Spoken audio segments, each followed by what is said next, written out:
ребята! Сегодня мы покопаемся с вами в моей спортивной сумке. Я вам расскажу, что я с собой беру в тренажерный зал, что нужно брать с собой туда девушкам в первую очередь.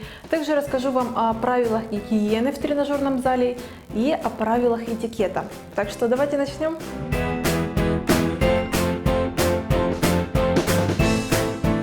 Итак, давайте начнем с моего рюкзака.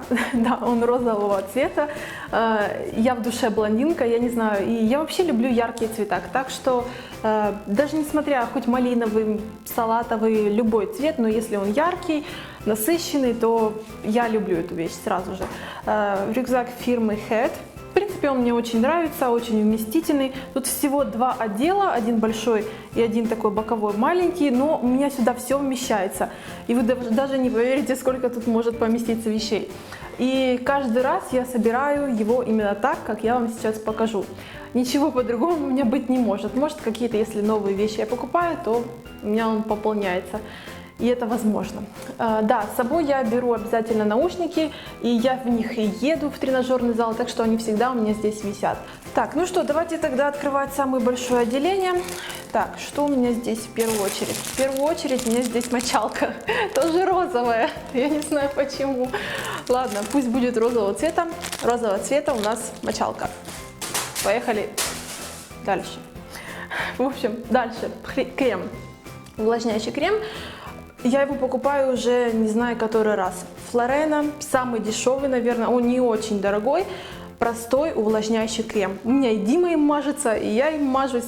Все тело, лицо, абсолютно все им мажу. Так что после душа самое оно. Дальше у меня идет здесь дезодорант. Нет, это не дезодорант, это антипреспирант. Боже, я никогда не разбиралась в этих названиях. Гарниер. Я перепробовала, наверное, очень много дезодорантов, антипреспирантов и так далее.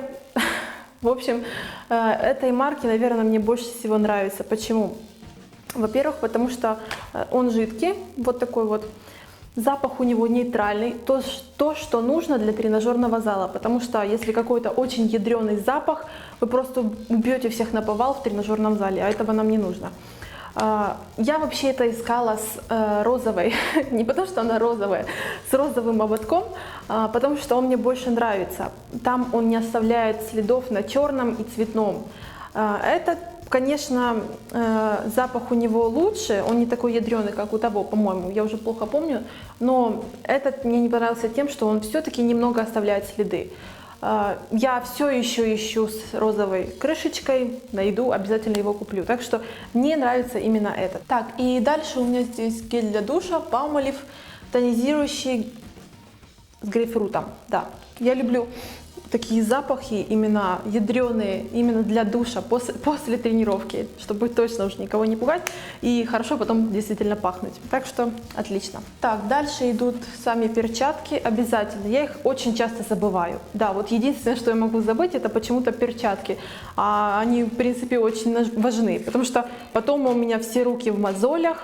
Это ужас какой-то, никакой крем не поможет. Так что и перчатки я вообще хочу купить другие, потому что они не предназначены для тренировок. Я их когда-то покупала для танцев и так далее.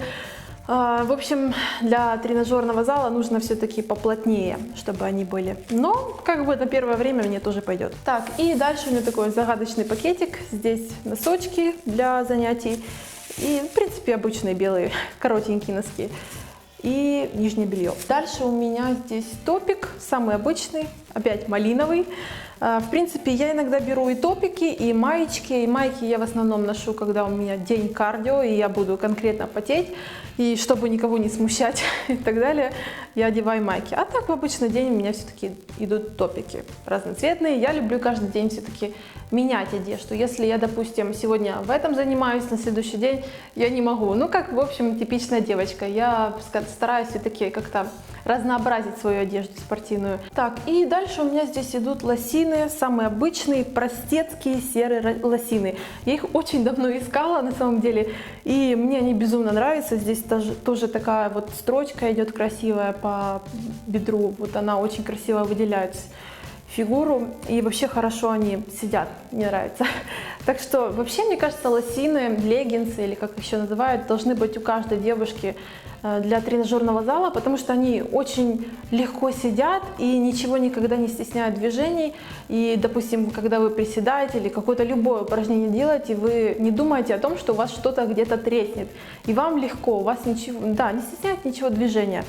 Так что присмотрите для себя лосинки какие-то, любые разноцветные. Сейчас очень много разных принтов, такие разные расцветки. В общем, фантазия гуляет. Так что чем ярче, тем легче вам и веселее будет заниматься.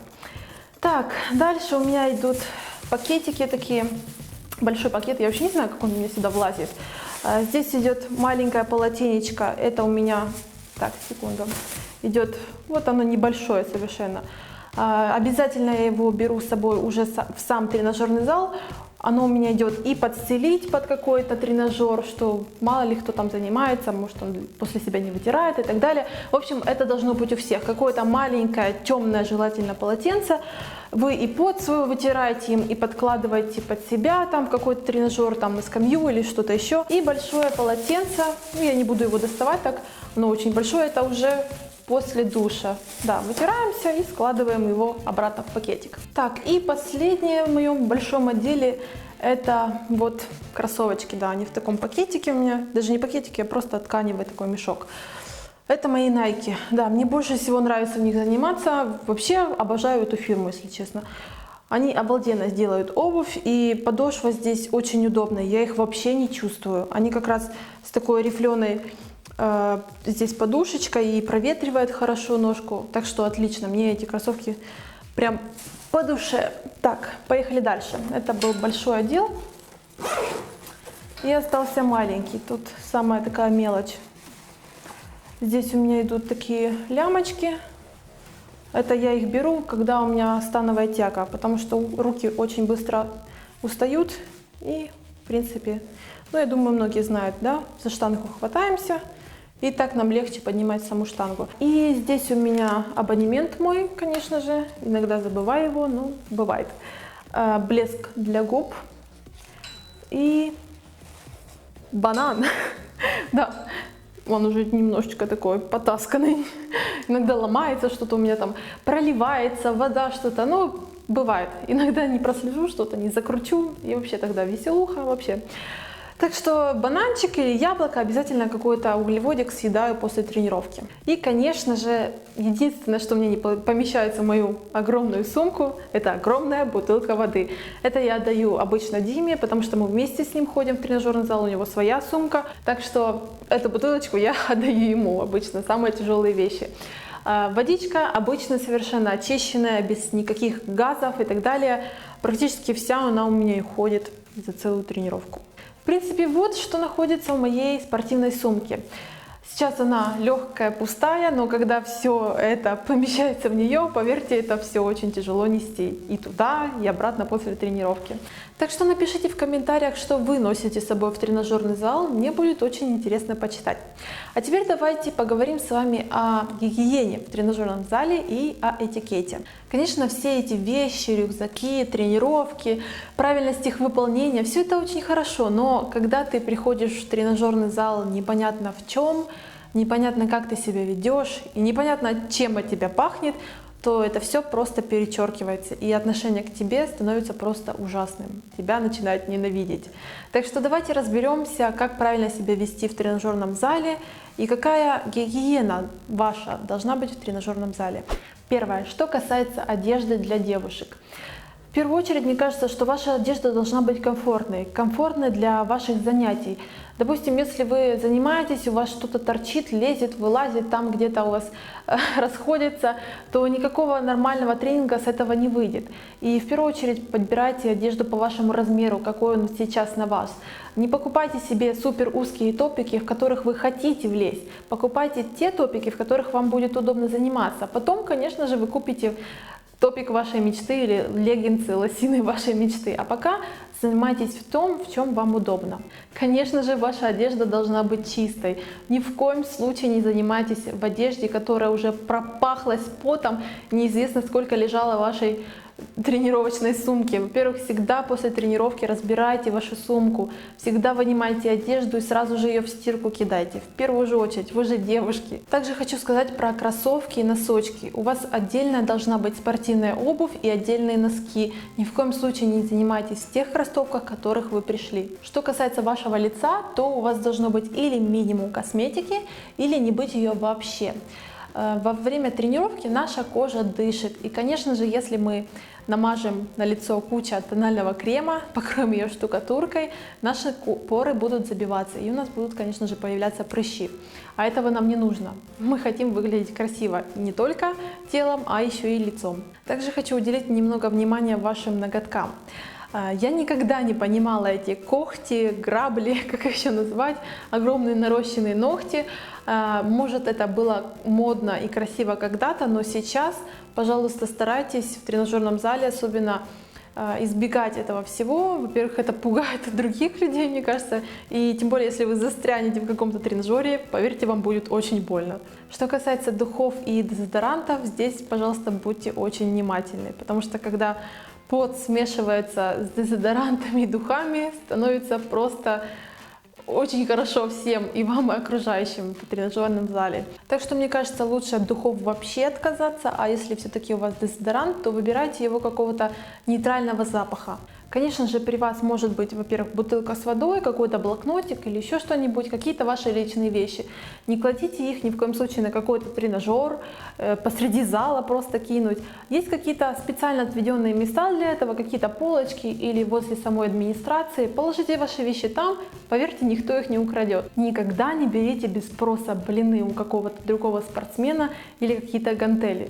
Он что-то стоял, делал, вы подошли, наглую сняли этот блин и пошли делать свои упражнения. А он приходит в шоке от этого, не дай бог он этого не заметил, начал делать упражнения, у него все упало и, в общем, получается какой-то хаос. Допустим, у вас следующее упражнение на пресс. Вы подходите к скамье и видите, что скамья занята. Кто-то делает это упражнение. Вы спокойно можете спросить, сколько тебе осталось делать это упражнение, можно ли делать его с тобой по очереди. И это вполне нормально, здесь не стоит никого пугаться. Когда вы закончили выполнять то или иное упражнение, никогда не оставляйте после себя штанги и гантели или грифы, что-нибудь подобное. Всегда относите все на свои места.